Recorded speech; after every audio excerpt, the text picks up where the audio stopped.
شهر رمضان الذي أنزل فيه القرآن هدى للناس وبينات من الهدى والفرقان. السلام عليكم ورحمة الله وبركاته. الحمد لله رب العالمين والصلاة والسلام على سيد الأنبياء والمرسلين نبينا محمد وعلى آله وصحبه أجمعين، أما بعد. يقول الله سبحانه وتعالى: إن الله يأمر بالعدل والإحسان وإيتاء ذي القربى وينهى عن الفحشاء والمنكر والبغي.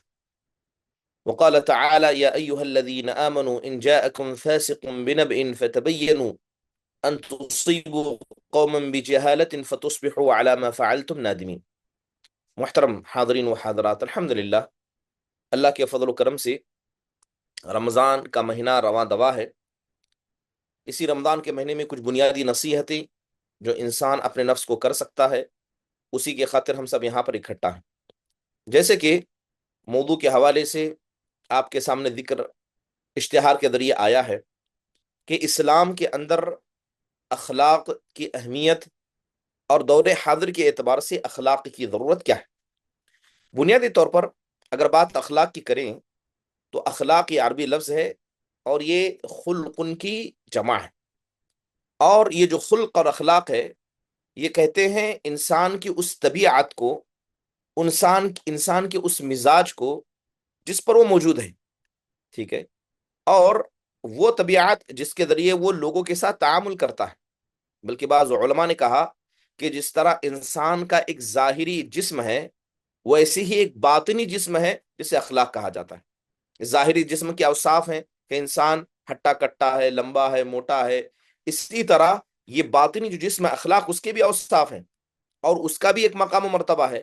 لہذا اس معنی کی بھی، اس اخلاق کے معنی کی بھی شریعت نے تفصیل بیان کی ہے۔ امام راغب الاصفہانی رحمہ اللہ کہتے ہیں کہ آپ دیکھیں کہ انسان ہمیشہ اپنے ظاہر پر جتنی توجہ دیتا ہے اپنی باطن پر توجہ نہیں دیتا ہے، اسی لیے ضروری ہے کہ وہ اپنے باطن پر زیادہ توجہ دیں۔ اگر اس کے علاوہ امام جرجانی رحمہ اللہ کی اگر بات کی جائے تو وہ کہتے ہیں کہ اگر انسان کو اخلاق کو سمجھنا ہے تو آپ یوں سمجھیے کہ انسان کے اندر جو نفس ہے، اس نفس کی وجہ سے انسان جو لوگوں سے تعامل کرتا ہے، چاہے آسانی کے ساتھ کرے، نرمی کے ساتھ کرے، سوچ کر کرے، بغیر سوچ کر کرے، تو اس سے جو اچھی چیزیں نکلتی ہیں تو اسے اچھے اخلاق کہا جاتا ہے، اور اگر بری چیزیں اس سے نکلتی ہیں اس نفس سے اور وہ تعامل کرتا ہے دوسروں سے تو اس کو برے اخلاق کہا جاتا ہے۔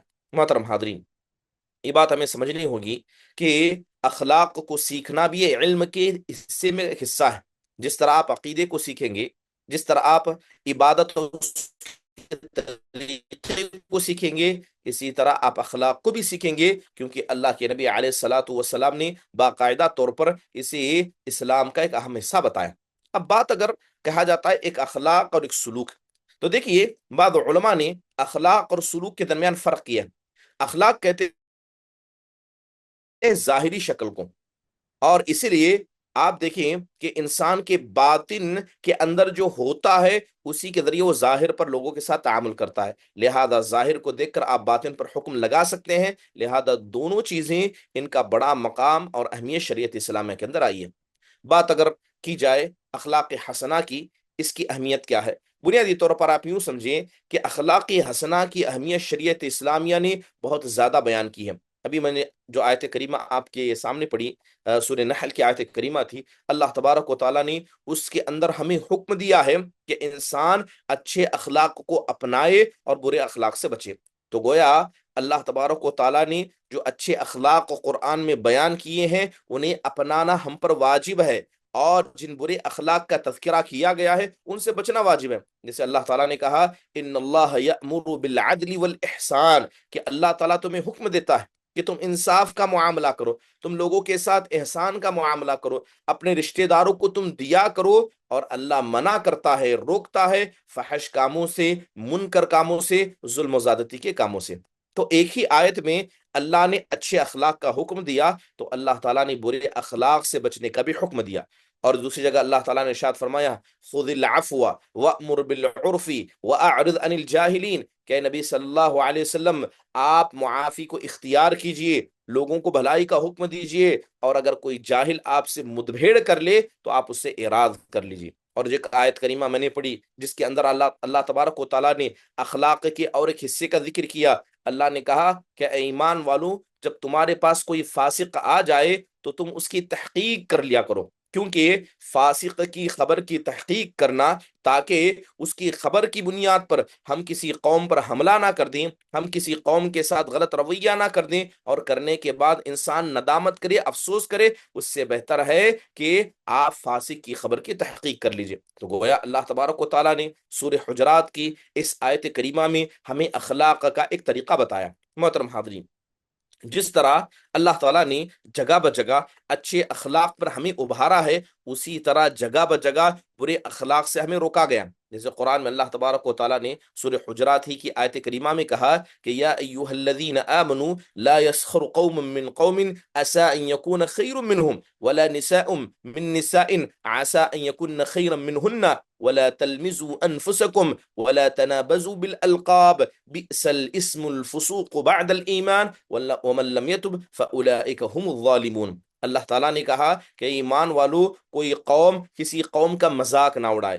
قریب ہے کہ جس کا مذاق اڑایا جا رہا وہ تم سے بہتر ہو، نہ عورتوں کی جماعت کا مذاق اڑائیں، ہو سکتا ہے کہ جن کا مذاق اڑایا جا رہا ہے وہ بہتر ہو۔ اپنے نفسوں کے ساتھ تم زیادتی نہ کرو، تم اپنے آپ کو گالی گلوچ نہ کرو، لوگوں کے ساتھ برا برتاؤ نہ کرو۔ ایمان لانے کے بعد یہ فسق کا کام ہے، اور جو آدمی ان گناہوں کو کرنے کے بعد توبہ نہیں کرتا، ایسے لوگ ظالموں میں سے ہیں۔ پھر اللہ تعالیٰ نے آگے کہا یا ایہا الذین آمنوا اجتنبوا کثیرا من الظن، کہ اے ایمان والوں زیادہ گمان سے بچا کرو، اس لیے کہ بسا اوقات بعض گمان یہ گناہ ہوتا ہے۔ تم جاسوسی نہ کرو، کوئی آدمی کسی کی غیبت نہ کرے۔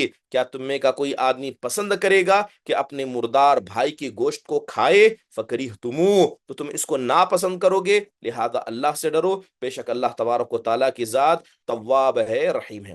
آپ دیکھیں کہ اللہ کے نبی علیہ الصلاۃ والسلام نے قولاً ہو یا فعلاً ہو جگہ بجگہ اخلاق حسنہ کو قرآن سے بتایا اور حدیثوں سے بتایا، بلکہ آپ علیہ الصلاۃ والسلام صحابہ اکرام کو اچھے اخلاق اپنانے کا حکم دیتے تھے، جیسے کہ وہ حدیث بڑی مشہور ہے حضرت ابو ذر الغفاری رضی اللہ عنہ کی، کہتے ہیں کہ اللہ کے نبی صلی اللہ علیہ وسلم نے مجھ سے کہا تھا اتق اللہ حیثما کنت واتبع السیئۃ الحسنۃ تمحها وخالق الناس بخلق حسن۔ اللہ کے نبی نے کہا اے ابو ذر، جہاں بھی رہنا اللہ سے ڈرتے رہنا، اور ہمیشہ برائی کو اچھائی کے ذریعے مٹانا، کیونکہ اللہ تعالیٰ نے لوگوں کو اچھے اخلاق پر ہی پیدا کیا ہے۔ تو پتہ یہ چلا کہ اچھے اخلاق کو اپنانا، جس طرح اللہ کے فرمان کی پابندی کرنا ہے، اسی طرح نبی صلی اللہ علیہ وسلم کی اطاعت بھی اچھے اخلاق کے اندر موجود ہے۔ محترم حاضرین، اچھے اخلاق کی اگر بات اہمیت کی جائے، یاد رکھیے کہ ایک مسلمان کبھی بھی اپنے ایمان کو مضبوط نہیں کر سکتا، کوئی بھی مسلمان اپنی روح کو طاقتور نہیں کر سکتا یہاں تک کہ ایمان کے ساتھ اس کے پاس اچھے اخلاق موجود نہ ہوں، کیونکہ انسان صرف نام نہیں ہے جسم کا، بلکہ انسان نام ہے جسم کا اور روح کا، کیونکہ جو روح ہے اگر وہ انسان کے جسم سے نکل جائے تو انسان کا جسم سڑنے لگتا ہے، یہ برباد ہو جاتا ہے، اس کے اندر کوئی خیر باقی نہیں رہتا، بلکہ یہ اتنا برا ہو جاتا ہے کہ انسان اس سے گھن محسوس کرنے لگتا ہے۔ تو اس جسم کی اہمیت اس روح کی وجہ سے ہے۔ تو پتہ یہ چلا کہ انسان نام ہے جسم اور روح کا، انسان نام ہے ظاہری جسم کا اور باطنی چیز کا، اسی طرح اخلاق اسلامیہ کا ہونا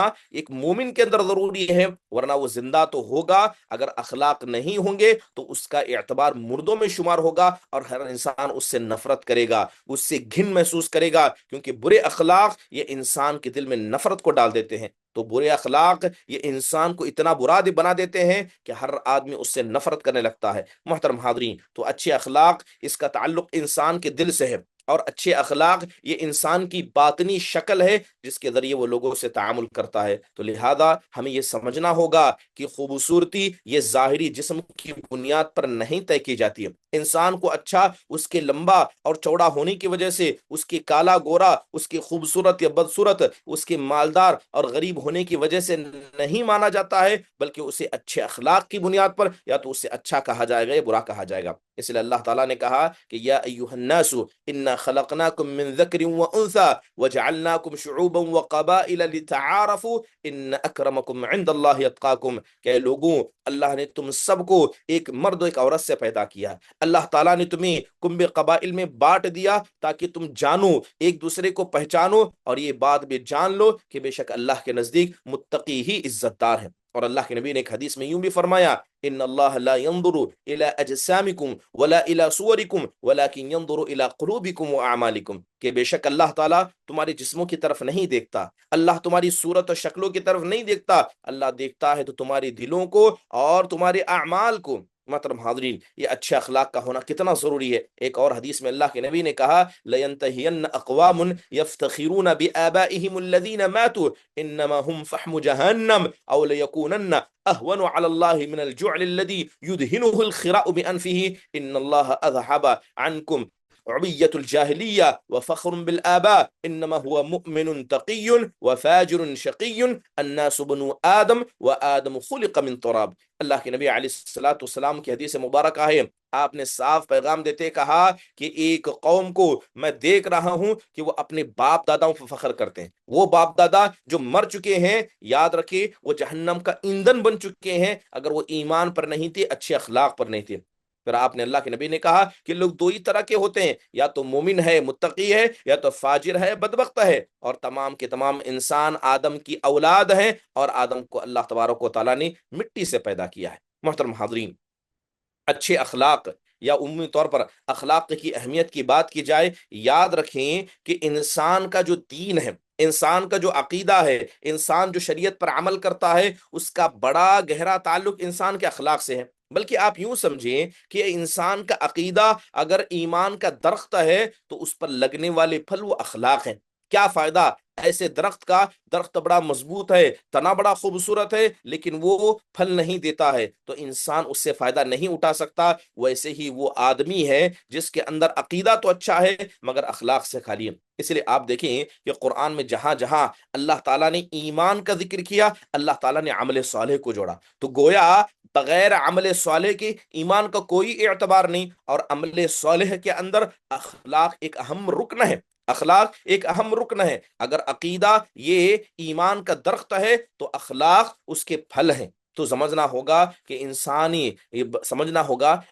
کو کہ شریعت اسلامیہ نے عبادتوں کو کیا مقام دیا، معاملات کو کیا مقام دیا، اور اخلاق حسنہ کو کیا مقام دیا، اور مکمل اور صحیح مسلمان وہی ہو سکتا ہے جو عقیدے کے اعتبار سے بہتر ہو، عبادت کے اعتبار سے بہتر ہو، معاملات میں بہتر ہو، اور اسی طرح اخلاق کے اعتبار سے بہتر ہو۔ اللہ تعالیٰ نے قرآن میں کہا وَأَقِيمِ الصَّلَاةَ إِنَّ الصَّلَاةَ تَنْهَا عَنِ الْفَحْشَاءِ وَالْمُنْكَرِ، کہ آپ نماز کو قائم کیجئے۔ نماز انسان کو فحش و منکر کاموں سے بچاتی ہے۔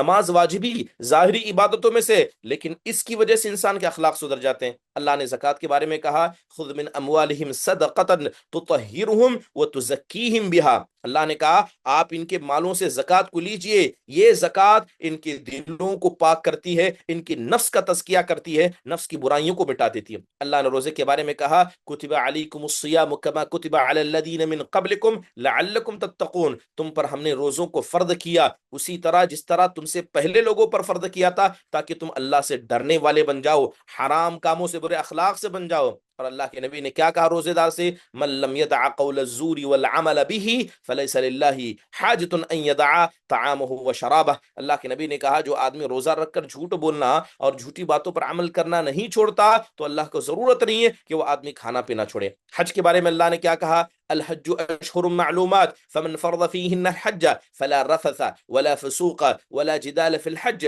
وما تفعلوا من خیر يعلمه الله وتزودوا فإن خیر الزاد التقوى واتقون یا اولی الالباب۔ اللہ کہتا ہے کہ حج مخصوص ایام میں ہوتا ہے، جو آدمی اپنے اوپر حج کو فرض کر لے، نہ وہ غلط بیانی کرے، نہ فسوق کرے، نہ حج میں لڑائی جھگڑا کرے، اللہ نے کہا کہ جو تم خیر کا کام کرو گے اللہ اس کو جانتا ہے، یہ بہترین توشہ ہے، اور سب سے بہترین توشہ اللہ کا تقوی ہے۔ اے ایمان والو تم اللہ سے ڈرو۔ تو پتہ یہ چلا کہ انسان کو اخلاق سکھانے کے لیے اللہ نے نماز کو فرض کیا، اللہ نے روزوں کو فرض کیا، اس کے علاوہ حج جیسی عظیم عبادت بھی انسان کے اندر اچھے اخلاق کو پیدا کرتی ہیں۔ تو ان باتوں سے آپ کو سمجھ میں آیا ہو گیا کہ جو واجبی عبادتیں ہیں ان کا کتنا بڑا گہرا تعلق انسان کے اخلاق سے ہے، انسان کے معاملات سے ہے۔ اس کے علاوہ ایک بات آپ کو سمجھنی ہوگی کہ جو اخلاق ہیں اس کا بڑا گہرا اثر ایک فرد اور معاشرے پر پڑتا ہے۔ ایک معاشرہ جسے ہم سوسائٹی کہتے ہیں،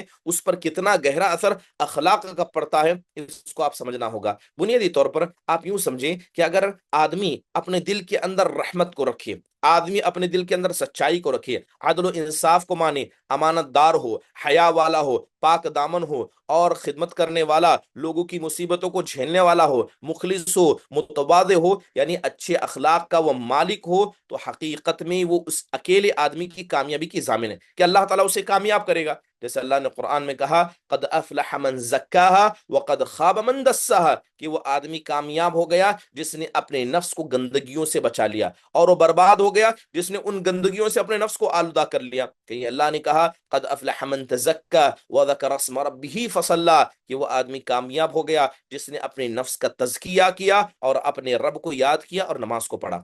تو انسان اپنی نفس کو سدھارے اور اپنے نفس کے اندر سے برائیوں کو ہٹائے، یہ اس کی کامیابی کا ضامن ہے۔ بات اگر معاشرے کی اور سوسائٹی کی جائے، یاد رکھیے کہ کوئی بھی معاشرہ جسے ہم انسانی معاشرہ کہہ سکتے ہیں یا اسلامی معاشرہ کہہ سکتے ہیں، وہ بغیر اخلاق کے جی نہیں سکتے، ورنہ معاشرے کے لوگ ایک دوسرے کے لیے درندے اور حیوان بن جائیں گے اگر اخلاق کو ختم کر دیا جائے۔ جیسے اللہ نے قرآن میں کہا اذا جاء نصر اللہ والفتح ورأيت الناس يدخلون في دين الله افواجا فسبح بحمد ربك واستغفره انه كان توابا۔ اللہ تعالیٰ نے جب مدد کا وعدہ کیا، اللہ نے کہا کہ مدد آ گئی، آپ لوگوں کو اللہ کے دین میں فوج داخل ہوتے دیکھیں گے، آپ اللہ کی تسبیح بیان کیجئے، اپنے گناہوں کی معافی مانگیے، بے شک اللہ تبارک و تعالیٰ تواب ہے، اللہ تعالیٰ توبہ قبول کرنے والا ہے۔ آپ دیکھیں کہ انسان جو نیک عمل کرتا ہے، جس کے اندر لوگوں کو خیر کی وصیت کرتا ہے، صبر کی وصیت کرتا ہے، تو حقیقت میں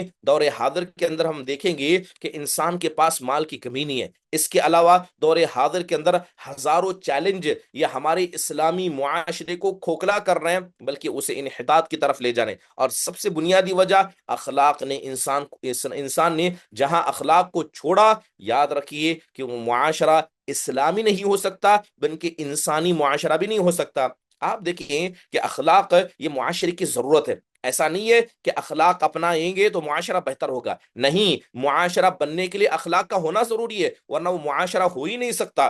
اگر اخلاق نہیں ہوں گے، ایک دوسرے کو انسان کاٹ کھائے گا، ایک دوسرے کے مال پر محفوظ نہیں ہوگا، گھر کی عورتوں کے مسئلے میں حفاظت نہیں ہوگی، گھر بنے ہوں گے، انسان ڈر میں رہے گا، صرف یہ کیا ہے اگر اخلاق نہ ہو۔ تو پتہ یہ چلا کہ اخلاق یہ معاشرے کی بنیادی ضرورت ہے، اسی کے بنیاد پر معاشرہ کھڑا ہوتا ہے۔ آپ دیکھیں کہ جو بھی کوئی معاشرہ ہو، جہاں کوئی لوگ مل کر رہتے ہو، اگر ایک دوسرے کی مدد کرنے والے نہ ہو تو ان کے اندر ربط نہیں ہوتا ہے، اور جہاں ربط نہیں ہوگا ایک دوسرے پر امن کا اعتبار نہیں ہوگا، اور جہاں امن کا اعتبار نہیں ہوگا ہر انسان اپنا دیکھے گا، کسی کے بارے میں نہیں سوچے گا۔ اگر قریب والا بھوکا ہے اسے اس کی پرواہ نہیں ہے، اس کے گھر میں آگ لگ جاتی ہے اسے اس کی پرواہ نہیں ہے، اور ایسی حالت میں انسان معاشرے میں رہ کر بھی تنہا رہ جاتا ہے۔ محترم حاضرین، کوئی بھی معاشرہ اگر اخلاق سے عاری ہو جائے، اخلاق اس سے چلے جائیں، یاد رکھیے وہ معاشرہ درندوں اور حیوانوں کے معاشرے سے زیادہ خطرناک ہوتا ہے۔ کیا ایسا ممکن ہے کہ مکارم اخلاق معاشرے میں نہ ہو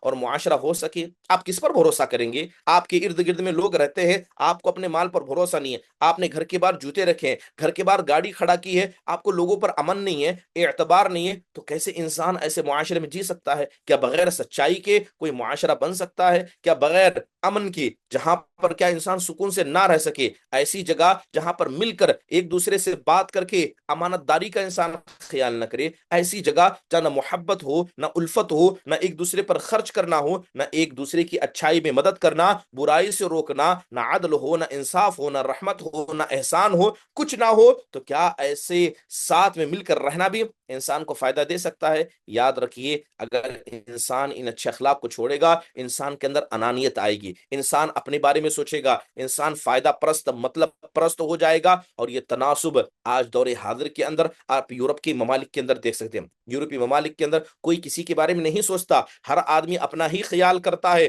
اپنے بارے میں سوچتا ہے، بسا اوقات پڑوسی نے کھایا نہیں کھایا اس کا اعتبار نہیں، لمبا عرصہ ہو جاتا ہے اسے یہ تک نہیں پتا ہوتا کہ اس کے پڑوس میں کون رہتا ہے، جبکہ اسلامی اخلاق ہمیں اس بات کی اجازت نہیں دیتے کہ انسان پڑوسیوں سے قطع تعلق کرے، بلکہ اللہ کے نبی نے اچھے انسان کی علامت بتائی کہ اس کا پڑوسی اس سے خوش ہو۔ محترم حاضرین، یہ اخلاق، اگر اس کی اہمیت کو آپ کو سمجھنا ہے تو آپ اس بات کو سمجھیں کہ اسلام کی دعوت جو دنیا میں پھیلی ہے اس کی بڑی وجہ اچھے اخلاق ہے۔ یہ نہیں کہ صرف مسلمانوں نے زبان سے دعوت دی، قرآن کو پیش کیا، نہیں، بلکہ اسلامی اخلاق جو داعی دعوت دیتے تھے ان کے اعلیٰ اخلاق یہ اسلام کو قبول کرنے کی بڑی وجہ بنے ہیں، بلکہ مشرکین مکہ بھی اس بات کا اعتبار کرتے تھے۔ جب اللہ تعالیٰ نے آیت نازل کی وَأَنذِرْ عَشِيرَتَكَ الْأَقْرَبِينَ کہ نبی آپ اپنے قریبی رشتہ داروں کو ڈرائیے، تو اللہ کے نبی علیہ الصلوۃ والسلام کوہ صفا پر چڑھ گئے تھے، آپ نے کہا تھا أَرَأَيْتُكُمْ لَوْ أَخْبَرْتُكُمْ أَنَّ خَيْلًا تَخْرُجُ بِسَفْحِ هَذَا الْجَبْلِ أَكُنْتُمْ مُصَدِّقِيَّ،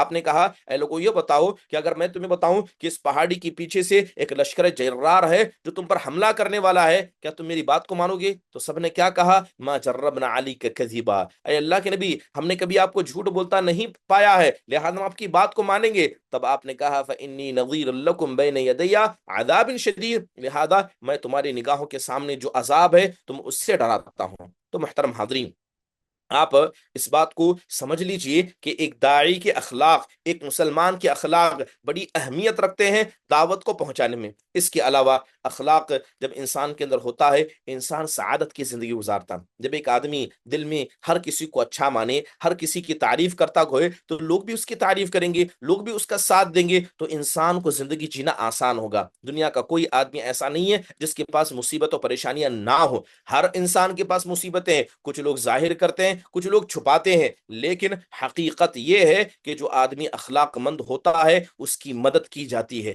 اللہ تعالیٰ ایسے افراد اس کے لیے اکٹھا کر دیتا ہے جو اس کے دل کی تسلی کی وجہ بن جاتے ہیں، چاہے اس کی بیوی بچے ہوں، چاہے اس کے اولاد ہو، چاہے اس کے اپنے احباب ہو، دوست ہو، لہذا انسان اپنے اخلاق کے ذریعے جانا جاتا ہے۔ یاد رکھیے اگر انسان اخلاق مند ہوگا وہ مر جائے گا، اس کا جسم ختم ہو جائے گا، مگر اللہ اس کے اخلاق کے ذریعے اسے زندہ رکھے گا۔ اور آپ ایسی مثالیں اپنے اڑوس پڑوس میں دیکھتے ہوں گے جو اخلاق مند تھے دنیا سے چلے گئے مگر اللہ نے ان کے ذکر کو باقی رکھا۔ اخلاق کتنے ضروری ہیں، اس کو اپنانا کیوں ضروری ہے؟ بنیادی طور پر یاد رکھیے کہ جنت میں داخل ہونے کا بڑا ذریعہ یہ اخلاق ہے۔ جنت میں داخل ہونے کا بڑا ذریعہ اخلاق ہے، جہنم میں داخل ہونے کی بڑی وجہ یہ برے اخلاق ہیں۔ اچھے اخلاق کو اپنائیے جنت میں چلے جائیں گے، برے اخلاق کو اپنائیے انسان جہنم کو اپنا مقدر بنا لے گا۔ اللہ کے نبی علیہ الصلوۃ والسلام نے حدیث میں کہا تھا انا زعیم ببیت فی ربض الجنت لمن ترک المراء وان كان محقا، ببيت في وسط الجنة لمن ترك الكذب وإن كان ماضحا، وببيت في أعلى الجنة لمن حسن خلقه۔ اللہ کے نبی نے کہا کہ جنت کے نچلے حصے میں میں اس آدمی کے لیے گھر کا وعدہ کرتا ہوں جو آدمی حق پر رہنے کے بعد بھی لڑائی نہیں کرتا۔ جنت کے درمیانے حصے کا ایک گھر کا اس سے وعدہ کرتا ہوں جو آدمی مذاق میں بھی جھوٹ نہیں بولتا، اور جنت کے اعلیٰ حصے میں اس آدمی کے لیے میں گھر کا وعدہ کرتا ہوں جس کے اچھے اخلاق ہوں۔ اللہ کے نبی سے پوچھا گیا عن اکثر ما يدخل الناس الجنہ، آپ سے پوچھا گیا کہ اکثر لوگ جنت میں کس وجہ سے داخل ہوں گے؟ تو آپ نے کہا تقوی اللہ حسن الخلق۔ دو ہی چیزیں ہیں جس کی وجہ سے اکثر لوگ جنت میں جائیں گے، ورنہ ہر آدمی گنہگار ہے، ہر آدمی سے خطائیں ہوں گی، توبہ کیا ہوگا، توبہ نہیں کیا ہوگا، مگر دو چیزیں سب سے زیادہ انسانوں کو جنت میں لے جائیں گی، ایک انسان کا تقوی ہے، دوسرے اچھے اخلاق ہیں۔ اس لیے آپ سے یہ بھی پوچھا گیا کہ سب سے زیادہ لوگ جہنم میں کس وجہ سے جائیں گے؟ تو آپ نے کہا الفم والفرج، وہ اس کا منہ ہے، اس کی شرمگاہ، ان دونوں کا غلط استعمال انسان کو جہنم میں لے جاتا ہے۔ اچھے اخلاق یہ اللہ کی محبت کو انسان کو واجب کر دیتے ہیں۔ جو آدمی اچھے اخلاق والا ہوتا ہے، انسان نہیں خالق انسان، اللہ بھی اس سے خوش ہوتا ہے۔ انسان جب صبر کرے، احسان کرے، لوگوں کے ساتھ عدل و انصاف کا معاملہ کرے، جیسے اللہ تعالیٰ نے کہا وَأَنفِقُوا فِي سَبِيلِ اللَّهِ وَلَا تُلْقُوا بِأَيْدِيكُمْ إِلَى التَّهْلُكَةِ وَأَحْسِنُوا إِنَّ اللَّهَ يُحِبُّ الْمُحْسِنِينَ۔ اللہ نے کہا کہ اللہ کے راستے میں تم جم کر خرچ کیا کرو، اپنے ہاتھوں کو ہلاکت میں نہ ڈالو، اور لوگوں کے ساتھ احسان کرو، اس لیے کہ اللہ تعالیٰ محسنین کو پسند کرتا ہے۔ واللہ یحب الصابرین، اللہ صبر کرنے والوں کو پسند کرتا ہے۔ ان اللہ یحب المقسطین، اللہ انصاف کرنے والوں کو پسند کرتا ہے۔ اس لیے جب اللہ کے نبی سے پوچھا گیا کہ فمن احب عباد اللہ الی اللہ، کہ اللہ کے نبی سے پوچھا گیا، اور یہ صحیح روایتوں میں ہے، اور کیا ہے ابن حبان نے اس روایت کو نقل کیا، اللہ کے نبی علیہ الصلوۃ والسلام سے پوچھا گیا کہ یہ بتائیے کہ اللہ کے نزدیک سب سے پیارا انسان کون ہے، اللہ کے نزدیک سب سے محبوب انسان کون ہے؟ تو آپ نے کہا احسنہم خلقا، جو اخلاق کے اعتبار سے سب سے پیارا ہے، اخلاق کے اعتبار سے سب سے اچھا ہے، وہ اللہ کے نزدیک سب سے اچھا ہے۔ محترم حاضرین، اچھے اخلاق یہ اللہ کے نبی صلی اللہ علیہ وسلم کی محبت کی وجہ بنتے۔ یہ بات کتنی خوشی کی ہوگی کہ ہم اللہ کے نبی سے محبت کرتے ہیں، لیکن اللہ کے نبی اس سے محبت کریں، اللہ کے نبی اسے چاہیں، اور قیامت کے دن وہ اللہ کے نبی کے قریب بیٹھے، یہ کتنی سعادت کی بات ہوگی۔ اور یہ سعادت کسے نصیب ہوتی ہے؟ اچھے اخلاق والے کو نصیب ہوتی ہے۔ جیسے اللہ کے نبی نے کہا ان من احبکم الیہ وَأَقْرَبُكُم مِّنِّي مَجْلِسًا يَوْمَ الْقِيَامَةِ أَحَاسِنُكُمْ أَخْلَاقًا، اللہ کے نبی نے کہا کہ تم میں سب سے زیادہ میرے نزدیک محبوب اور پیارا، اور قیامت کے دن بیٹھنے اور کھڑے ہونے کے اعتبار سے سب سے زیادہ قریب میرے وہ ہوگا جس کے اخلاق سب سے بہتر ہوں گی۔ محترم حاضرین، قیامت کے دن اللہ نام اعمال کو تولنے والا ہے، آپ کی عبادتوں کو تولا جائے گا، روزوں کو تولا جائے گا، اچھائیوں کو تولا جائے گا۔ آپ کو پتا ہونا چاہیے کہ سب سے مضبوط اور طاقتور اور بھاری چیز جو انسان کے میزان میں ہو سکتی ہے وہ اس کے اچھے اخلاق ہیں۔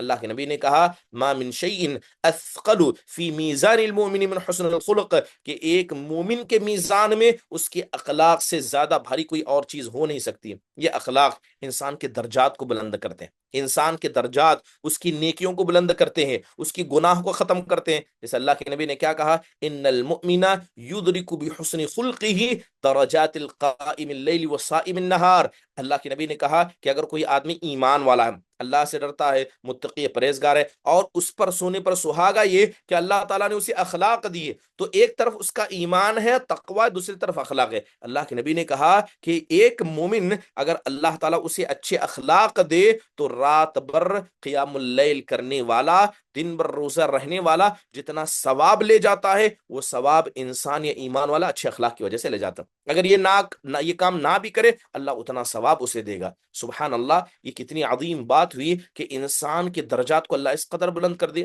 بلکہ ایک حدیث میں اللہ کے نبی نے کہا ان المسلم المسدد لیدرک درجۃ الصوام والقوام بآیات اللہ عز وجل لکرم ضریبتہ وحسن خلقہ۔ اللہ کے نبی علیہ الصلوۃ والسلام فرماتے ہیں کہ ایک مسلمان جو سیدھا ہے اور اچھا مزاج والا ہے تو وہ آدمی ایک زیادہ روزہ رہنے والا، گویا مان لیجئے سال بھر روزہ رہنے والا، ہر روزانہ رات قیام اللیل کرنے والا، اس کے درجے کو، اس کے مقام کو پا لیتا ہے بس اپنے اچھے مزاج کی وجہ سے اور اپنے اچھے اخلاق کی وجہ سے۔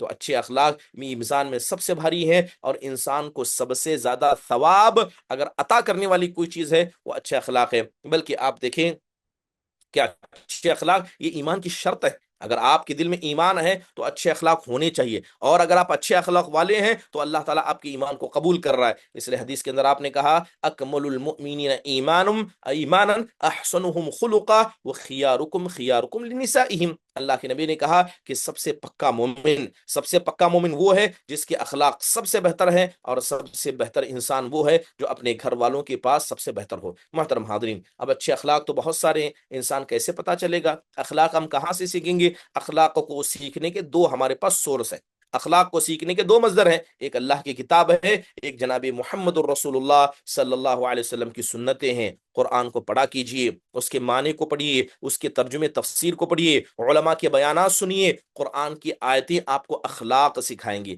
نبی صلی اللہ علیہ وسلم کی حدیثیں آپ کو اخلاق سکھائیں گی، اس لیے کہ اللہ کے نبی علیہ السلام کے جو اخلاق تھے سارے قرآن کے اندر موجود تھے۔ اس لیے اما عائشہ رضی اللہ عنہا سے جب پوچھا گیا تو آپ نے کہا فَإِنَّ خُلُقُ نبی اللہ صلی اللہ علیہ وسلم كان القرآن، کہتے ہیں کہ اللہ کے نبی علیہ السلام کے اخلاق کی بات کی جائے، قرآن پڑھیں، پورے اخلاق جو قرآن میں موجود ہیں وہ اللہ کے نبی صلی اللہ علیہ وسلم کی شخصیت کے اندر موجود تھے۔ اس لیے امام ابن کثیر کہتے ہیں کہ اللہ کے نبی علیہ السلام نے اپنے نفس کو ایسے لازم کر رکھا تھا کہ کوئی آپ کام نہیں کرتے کرتے مگر اسی کے بارے میں کہتے، یعنی جو کام آپ کرتے تھے اللہ نے قرآن میں اتارا، اور جو قرآن میں اتارا آپ نے وہی عمل کیا، اس سے زیادہ آپ نے عمل نہیں کیا، جو کہا گیا اس پر عمل کیا، جس سے بچنے کا حکم دیا گیا اللہ کے نبی علیہ الصلوۃ والسلام اس سے بچ کر رہے ہیں۔ بات اگر سنت رسول صلی اللہ علیہ وسلم کی جائے، اللہ تعالیٰ نے ہمیں اخلاق کا ایک بڑا مجموعہ نبی صلی اللہ علیہ وسلم کے حدیث میں عطا کیا ہے۔ اللہ نے خود کہا وَمَا آتَاكُمُ الرَّسُولُ فَخُذُوهُ وَمَا نَهَاكُمْ عَنْهُ فَانْتَهُوا وَاتَّقُوا اللَّهَ، کہ رسول جو دیں اسے لے لو،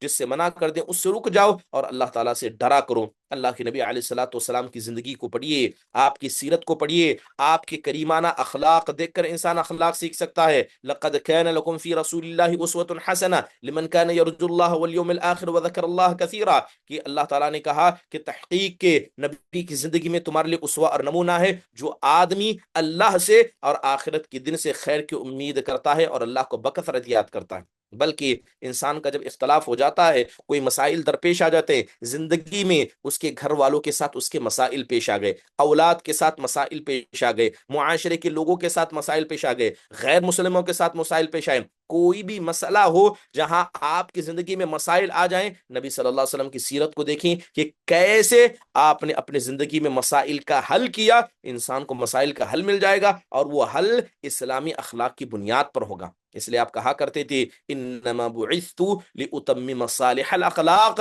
گویا آپ نے صاف کہا کہ آپ کی بعثت کا مقصد ہی اخلاق کو بلند کرنا ہے، اخلاق کے پیمانے پر پہنچانا ہے۔ اس لیے ابراہیم الحربی رحم اللہ کہا کرتے ينبغي للرجل اذا سمع شيئا من آداب النبي ان يتمسك به، کہتے ہیں کہ ایک آدمی کو جب اللہ کے نبی صلی اللہ علیہ وسلم کے اخلاق کے بارے میں کوئی چیز پتا چلے، اسے ضرور ہے کہ وہ لازم پکڑے، اس کو لازم پکڑے۔ اس لیے آپ دیکھیں کہ صحابہ اکرام رضوان اللہ علیہم مجمعین نے کس قدر اللہ کے نبی صلی اللہ علیہ وسلم کے اخلاق کو اپنایا تھا، کس قدر وہ نبی صلی اللہ علیہ وسلم کی سنتوں پر عمل کرتے تھے۔ چلیے کچھ بنیادی اخلاق جو انسان کو کمانے چاہیے، اور بنیادی اخلاق جو ہر انسان کے اندر ہونے چاہیے، اسے انسان کو سیکھنا چاہیے۔ جب تک انسان سیکھے گا نہیں، کیسے ان اخلاق کو اپنائے گا؟ اور آپ دیکھیں کہ آج جو دشمنان اسلام ہیں، ان کو اسلامی اخلاق سے بڑی چڑ ہے، کیونکہ پتا ہے کہ مسلمانوں کے اخلاق یہ شیطان کو شرمندہ کرنے والے ہیں، یہ ان کے اندر محبت الفت کو پیدا کرنے والے ہیں۔ آج جتنا بھی اختلاف پایا جاتا ہے، اس کی بنیادی وجہ، جتنے بھی فتنے پائے جاتے ہیں، اس کی بنیادی وجہ میں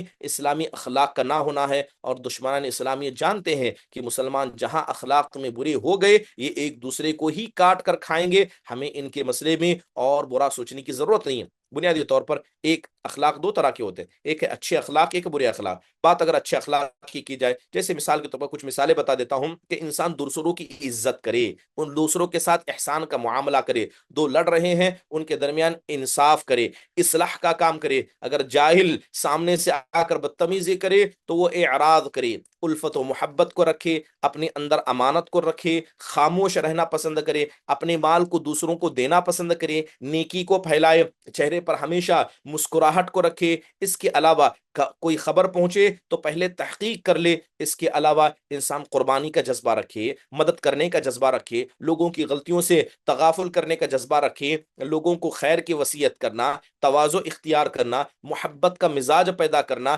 سخاوت دینا، خاموش رہنا، اچھا گمان کرنا، پڑوسیوں کے ساتھ اچھا برتاؤ کرنا، زبان کی حفاظت کرنا، حکمت کا اختیار کرنا، حیا ہو، رحمت ہو، نرمی ہو، ستر پوشی ہو، آپ لوگوں کے مسئلے میں آپ کا دل صحیح سالم ہو، آپ کیا ہے بہادر ہو مگر دوسروں پر رحم کرنے والے ہو، لوگوں کا شکریہ ادا کرنا، لوگوں کی تکلیف پر صبر کرنا، صلہ رحمی کرنا، عدل و انصاف کرنا۔ اس کے علاوہ بلند ہمت ہونا، پاک دامنی اختیار کرنا، غیرت کا ہونا، انسان قناعت پسند ہو جائے، لوگوں کے راز کو چھپانے والا، لوگوں کے مسئلے میں غصے کو پینے والا، محبت کرنے والا، اور اس کے ساتھ ساتھ انسان کے دل میں نصیحت کا جذبہ ہو، پاکی صفائی اختیار کرے۔ یہ ساری کی ساری چیزیں، یہ تو میں نے کچھ چیزیں گنائی ہیں، اس کے علاوہ آپ سمجھیے کہ اچھے اخلاق اتنے زیادہ ہیں کہ اگر انسان صرف ان اچھے اخلاق کو پڑھنا چاہے تو اس کا زندگی کا ایک بڑا حصہ گزر جائے۔ اس کے علاوہ ایک برے اخلاق بھی ہیں، برے اخلاق میں انسان کے پاس آتی ہے انانیت،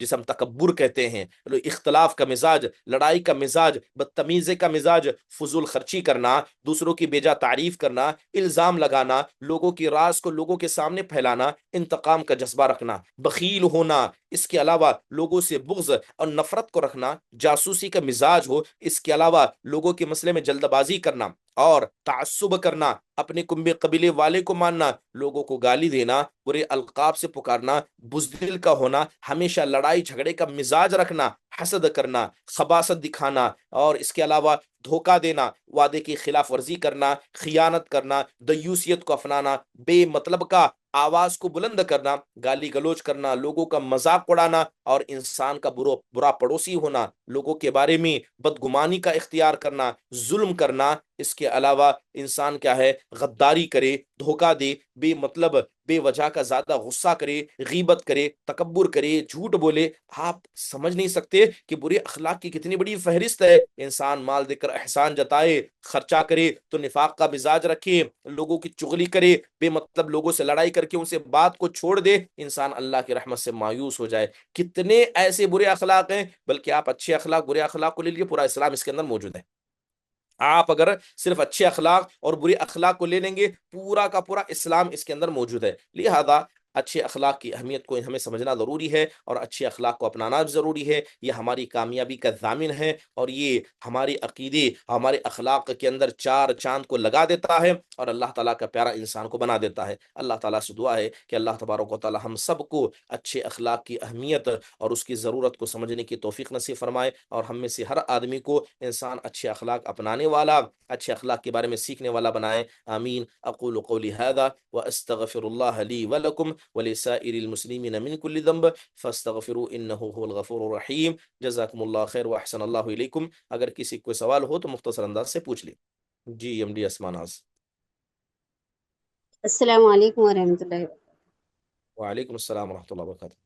شیخ قد افلح من زکا، وہ سورہ شمس کی آیتیں تھے نا شیخ، ہوں جو آیتیں آپ پڑھتے ہیں نا شیخ، وہ آیت نمبر کے ساتھ سورہ اگر بتا دیتے تو نوٹ کر لیتے، بہت اللہ بڑی جزائے خیر۔ مہربانی۔ اس سے پہلے بھی درخواست ہوئی، اصل میں حافظ قرآن نہیں ہوں، تو مجھے آیتیں تو تھوڑی تھوڑی یاد ہیں، لیکن وہ آیتیں کہاں ہیں مجھے اتنا یہ نہیں ہے۔ اس لیے اگر کچھ آیت بتا دوں تو آپ پوچھ لیں، تو میں دیکھ کے بتا دوں گا کہ آیت کہاں ہے۔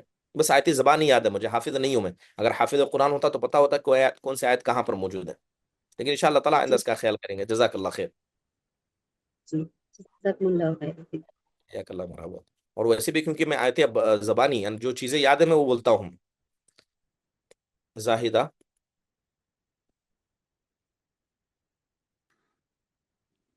شیخ جی جمعہ کے دن ہم لوگ پہلے جاتے، اول وقت پہ جانا بول کے جاتے نا وہ سب۔ ہوں اول وقت پہ گئے تو جب 12 بجے، اگر 12 بجے اگر ہم لوگ پہنچے سمجھو مسجد میں، ہوں تو تحت المسجد کی نماز 2 رکعت پڑھ سکتے یا نہیں؟ پہلے اول وقت پہ 12:22 کو ایسا جو رہتا نا نماز کا وقت، اول وقت نہیں ہوں ویسا پڑھ سکتے؟ تو آپ یہ کہہ رہے ہیں کہ جب بالکل 12:30 ہو، سورج سر پر ہو، تب نماز پڑھنی چاہیے نہیں پڑھنی چاہیے، یہ سوال ہے؟ جی، وقت 12 بجے تو جب ہم پہنچتے نا مسجد کو، ہوں ذرا اس سے پہلے بھی پہنچے، اگر 12 بھی بجے پہنچے تو 12 بجے کے وقت میں وہ دو نماز پڑھنا رکعت تحت جی پڑھ سکتے یا نہیں روکنا؟ دیکھیے، کچھ سببی نمازیں ہیں، سبب سے جو نمازیں ہوتی ہیں وہ کبھی بھی پڑھ سکتے ہیں۔ شریعت نے جو اللہ کے نبی علیہ الصلوۃ والسلام نے 3 وقت نماز پڑھنے سے منع کیا، جب سورج اگ رہا ہو، جب سورج سر پہ ہو، جب غروب ہو رہا ہو، کیونکہ اس وقت لوگ غیر اللہ کی عبادت کرتے ہیں، آپ نے اس لیے منع کیا تھا۔ لیکن کچھ نمازیں ایسی ہیں جو انسان کبھی بھی پڑھ سکتا ہے، جس میں تحیۃ المسجد ایک سببی نماز ہے۔ مان لیجیے رات کے بعد، مطلب دوپہر کے 12 بج رہے ہیں اور اچانک سورج گرہن ہو گیا، کیا نہیں پڑھتے ہیں؟ پڑھیں گے، کیونکہ سببی نماز ہے۔ بارش نہیں ہو رہی ہے، آپ سورج نکلتے وقت تب بھی پڑھیے، سورج سر پر تب بھی پڑھیے، مغرب کے وقت پڑھیے، جب چاہے انسان پڑھ سکتا ہے۔ کچھ سببی نمازیں ہیں، شریعت نے اس کی پوری اجازت دے کر رکھی ہے، وہ انسان کبھی بھی کسی بھی حالت میں پڑھ سکتا ہے، وہ درست ہے۔ اور تحیۃ المسجد ہو، تحیۃ الوضو ہو، یہ سببی نمازوں میں سے ہے، پڑھ سکتے ہیں، کوئی حرج کی بات نہیں انشاءاللہ۔ جزاک اللہ خیرا کثیرا۔ حیاک اللہ۔ ام معاذ۔ السلام علیکم ورحمۃ اللہ۔ وعلیکم السلام ورحمۃ اللہ وبرکاتہ۔ شیخ، اگر ہمارے پڑوس میں یا پھر ہمارے رشتہ داروں میں کوئی بد اخلاقی ہو، مطلب پوری طرح سے وہ صرف دنیا دار ہو، تو کیا ہم ایسے لوگوں سے کیسے رہنا شیخ؟ میں مطلب بھی رشتہ یہاں کیسے maintain کرنا؟ دیکھیے، برائی کا بدلہ اگر انسان برائی سے دینے لگ جائے تو مثال کے طور پر 10 لوگ برے ہیں، سب کے اندر ایک ایک برائی ہے. اگر سب جی کے ساتھ ہم ان کے برائی کی طرف برتاؤ کرنے لگیں گے تو لوگوں کے پاس ایک ایک، ہمارے پاس 10 جمع ہو جائیں گے. اس لیے جی اللہ تبارک و تعالیٰ نے کیا کہا، ادفع باللتی ہی احسن، کہ اگر کوئی بھی آپ کے ساتھ برا کرے تو آپ اپنے اخلاق کے اعتبار سے ان کے ساتھ تعامل کیجئے، نہ کہ ان کے اخلاق کے اعتبار سے. اگر انسان برا جی ہے، سب سے پہلے پناہ مانگنا، ایسے لوگوں سے اللہ کی جی پناہ مانگنا کہ اللہ ان کے شر سے بچائے. یہاں تک کہ اللہ تعالیٰ نے اور اس کے رسول نے ہمیں حکم دیا کہ انسان کے اپنے نفس میں بھی شر رہے، اس کی اولاد میں بھی شر رہے، اس کی بیوی بچوں میں شر رہے، اس کے شوہر میں شر رہے. تو جب اپنی سگی اولاد میں شر ہو سکتا ہے تو معاشرے کے کسی افراد میں بھی شر ہو سکتا ہے. سب سے پہلے اللہ سے دعا مانگنا کہ اللہ تعالیٰ لوگوں کے شر سے ہمیں بچا کر رکھے. دوسری اہم بات، ایسے لوگ جو بد اخلاق ہیں ان کے مواجہے سے انسان بچنا، ان سے ٹکرانا نہیں. وَأَعْرِضْ عَنِ الْجَاهِلِينَ، جاہلوں سے آپ اعراض کیجئے، کیونکہ ان کے منہ لگنے کا مطلب فساد کو بڑھانا ہے، مزاج کو خراب کرنا ہے. اور تیسری اہم بات، کبھی آ بھی گیا، کبھی مسئلہ ایسا ہو بھی گیا کہ ہم ٹکرا بھی گئے، اللہ کی خاطر خاموش رہنا. اللہ کی جی خاطر، کیونکہ جو آدمی اللہ کی خاطر اپنی زبان کو بند کرتا ہے اللہ تعالیٰ اس کا جواب دیتا ہے. یہی اچھا شیخ، اسلامی طریقہ ہے. جی انشاءاللہ. اور جی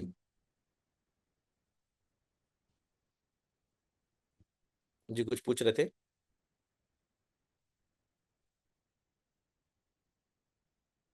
شبرم. السلام علیکم ورحمۃ اللہ وبرکاتہ. وعلیکم السلام ورحمۃ اللہ وبرکاتہ. جی میں 2 سوال تھے. پہلا سوال یہ تھا کہ اخلاقی سب سے اخلاق کون سے ہیں؟ مطلب میں شاید تھوڑا میرے نیٹ ورک پرابلم میں آپ کی آواز کٹ کٹ کے مجھے سنائی دے رہی ہے. اور پھر اب آ رہی ہے کیا؟ ہاں جی جی بولیے. اچھے اخلاق میں سے سب سے اچھے اخلاق کون سے ہیں؟ ہاں، اچھے مطلب اخلاق میں سب موسٹ سے اچھے کون سے اخلاق. ہیں؟ ہوں. دیکھیے، اچھے اخلاق میں جو نبی صلی اللہ علیہ وسلم کے کچھ ایسے اخلاق ہیں جو تمام اخلاق کا مجموعہ ہے، یعنی وہ آپ اپنائیے تمام چیزیں آ جائیں گی. اس میں سب سے سر فہرست حیاتی، حیا. انسان اگر حیادار بن جائے، اچھا اخلاق کا بڑا حصہ ہے اللہ کے ساتھ حیا کرے، نبی صلی اللہ علیہ وسلم کے احادیث کے ساتھ حیا کرے، اللہ کی آیات کے ساتھ، اپنی نفس کے ساتھ، اپنی بیوی بچوں کے ساتھ، معاشرے کے لوگوں کے ساتھ. جب انسان حیا کرتا ہے تو اخلاق کا ایک بڑا مجموعہ اس کے اندر آتا ہے. اس کے علاوہ نرمی کا مزاج، مزاج میں نرمی، یہ بڑی عظیم اخلاق میں سے ہے. کیونکہ ایک آدمی جب نرم مزاج بن جاتا ہے اللہ ہزاروں خیر کا اس کو مالک بنا دیتا ہے. اور تیسرا مزاج، جیسے علماء نے کہا، تعاون، مدد کا مزاج، مدد دینے کا، مدد کرنے کا. یہ چیزیں کچھ ایسی بنیادی اخلاق ہیں نا، یہ انسان کے اندر تمام اخلاق کو لے کر آتی ہیں، چاہے حیا ہو، چاہے نرمی کا مزاج ہو، یا لوگوں کو دینے کا مزاج ہو. اس کے علاوہ حلم و بردباری، برداشت کرنا، برداشت کرنا، یہ کچھ بنیادی چیزیں ہیں، انسانوں سے اپنائیں، انشاءاللہ تعالی اللہ مزید اخلاق دے گا. لیکن ترتیب سے فرسٹ سیکنڈ تھنگ واللہ والا مجھے نہیں پتا اس کے بارے میں، کہ ترتیب سے کیا ہے، نہیں پتا اس کے بارے میں. ٹھیک ہے. اور پھر دوسرا سوال یہ تھا کہ پھر اختیار کا وقت کیا رہتا ہے؟ مطلب ہمارے یہاں اذان نہیں ہوتی ہے اور اہل حدیث کی مسجدیں بھی نہیں ہے، تو مطلب کیسا کھولے گا؟ دیکھیے، ہمارے یہاں دو طرح کے لوگ ہیں. جیسے آپ نے کہا، ایک اہل حدیث ہیں جو اول وقت میں اذان دیتے ہیں، اول وقت میں نماز پڑھتے ہیں، اول وقت میں ہی افطار کرتے ہیں. دوسرے ایک احناف ہیں، ان کی مسجدیں ہیں جو انتظار کرتے ہیں، تقریباً 1-2 منٹ کا، بعض جگہ 5-5 منٹ کا گیپ ہوتا ہے. تو لہذا اول وقت میں افطار کر لینا، اذان ہو گئی آپ روزہ کھول دیجیے، ٹھیک ہے. اول وقت میں جہاں اذان دی گئی ہے آپ کے لیے اتنا کافی ہے کہ اذان ہو رہی ہے، یہ نہیں کہ یہ مسجد کی اذان نہیں ہو رہی ہے، وہ مسجد کی اذان نہیں ہو رہی ہے، وقت ہو گیا افطار کرے. اور اول وقت میں افطار کرنا یہ بہتر ہے. اللہ کے نبی علیہ الصلوۃ والسلام نے کہا اس امت کے اندر اس وقت خیر رہے گا جب وہ سحری میں تاخیر اور افطار میں جلدی کریں گے. تو بے مطلب کا انسان احتیاط کے نام پر 1 منٹ 2 منٹ انتظار کرے، نہیں، یہ شرعی طریقہ نہیں ہے، نبی صلی اللہ علیہ وسلم کی سنت نہیں. تو جو بھی پھر اذان جب سنائی دی اذان افطار ہو کر گئی تو لیجیے. کھول دیں. جزاک اللہ. حیاک اللہ مرحبا. عائشہ. السلام علیکم ورحمۃ اللہ وبرکاتہ سے. میرا وعلیکم سوال السلام. یہ ہے کہ نا ہم پہ ابھی مطلب کچھ قرضے ہیں، پھر بھی بہت سارے لوگ بولتے ہیں کہ زکوٰۃ دو، مدد کرو، تو کیسے ہم ان کو بتائیں؟ مطلب انسسٹ کرتے، بہت زیادہ فورس کرنے لگتے کہ زکوٰۃ دیجیے، مدد کیجیے، جتنا ہوتا اتنا کرتے، بٹ